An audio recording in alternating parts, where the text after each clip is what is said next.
Clippers have been the team that everyone looks at and says that they can make a major playoff run because they have two great players in Kawhi Leonard and Paul George, and they arguably have the most depth in the NBA, but they haven't really been able to have that impact when it comes to the playoffs. So let's go over what has happened to this team in their past few seasons. Their first season, they faced a young Nuggets team in the playoffs where they took a 3-1 lead, and then the infamous playoff P showed up and choked the whole series away and got clowned on for the next year.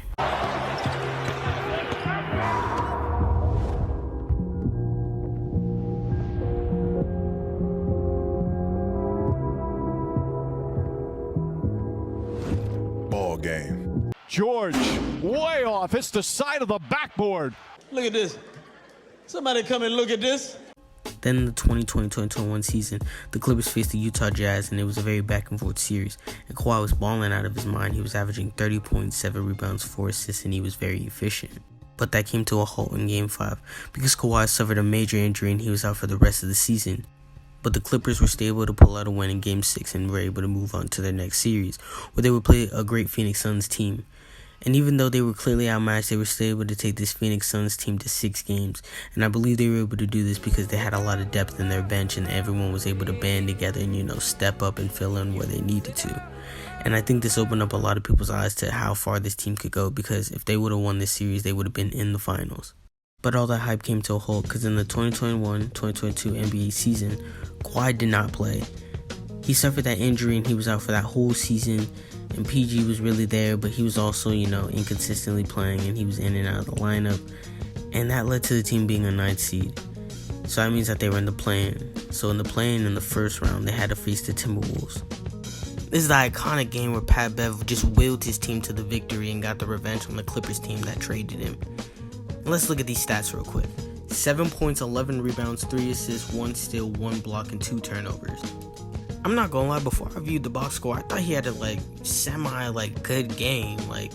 He really contributed. Other than the rebounds, bro was not contributing. I guess the defense, but for him to be standing up on the score table like he was, crying, throwing his jersey into the crowd. Look at this. Oh my God, bro. Oh hell no, man. What the fuck, man? Get your ass on, boy. And in their last playing game, the Clippers had to end up playing the Pelicans. And in this playing game, the Pelicans were able to beat the Clippers by 4. And now we're in this current season where the Clippers would end up playing the Suns. And this was destined to be a great series because it was super teams versus depth. Suns had KD, Booker, CP, Ayton. And the Clippers, they had Kawhi and PG, and they had depth. And the Clippers, they were the perfect matchup for the Suns because they were a type of team that has depth and defense, and so much defense that they could be possibly able to stop the offensive power of the Suns. So that's why this was such a great series. And this bitch ass nigga PG had to just go and get hurt. That shit really pissed me off. Pause! What is that? And then they're talking about him coming back. The nigga never came back. But you know what? We still got this like Mike looking nigga Kawhi. He might be able to do something, right? He's been on the Spurs and he was battling the Warriors team and he got hurt, but before that he was balling. First game, Kawhi comes out shooting on all cylinders. 38 points, 5 assists, 5 rebounds, and played 42 minutes. Boy put the team on his back. Not to mention the Clippers were able to pull out a victory, so this series was maybe it's not written off. Maybe the Clippers could actually still do something. Game 2 comes around. Kawhi shows up again, another 31-piece, 7 assists, 8 rebounds. He gave it his all, but they still ended up losing. I'm not going to fault him for that. He was balling. And the score was 109-123 Suns. What we expected. We can't win them all. But, this seems like an even series. Even though we ain't got PG, at least we still got Kawhi, right? Is this nigga serious? With this current Clippers team, just nothing can ever go right. Nothing can ever just be perfect. It always has to get ruined. But now with all that backstory, let's talk about how the Clippers were able to build this team. So the first thing that they did is they tried to go out in free agency and go get Kawhi Leonard. And the only way he said he would come to the team is if they could get him another star.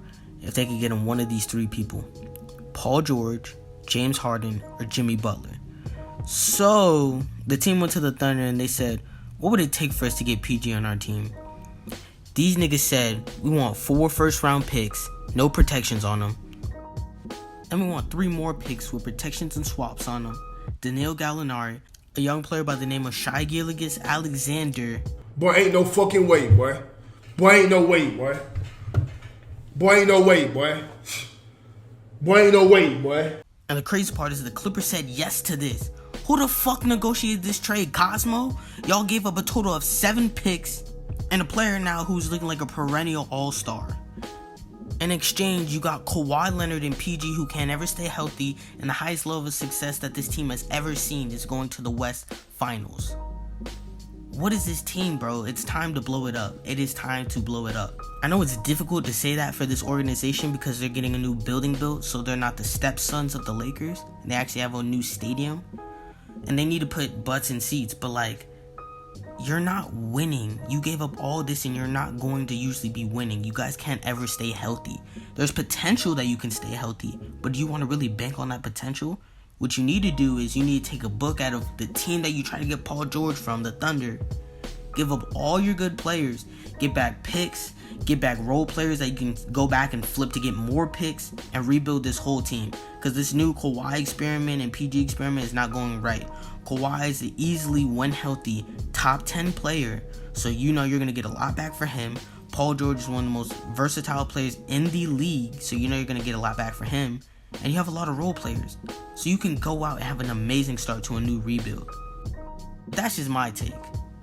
Let me know what y'all think in the comments below, what y'all think of this video. Like and subscribe. NBA Sphinx out.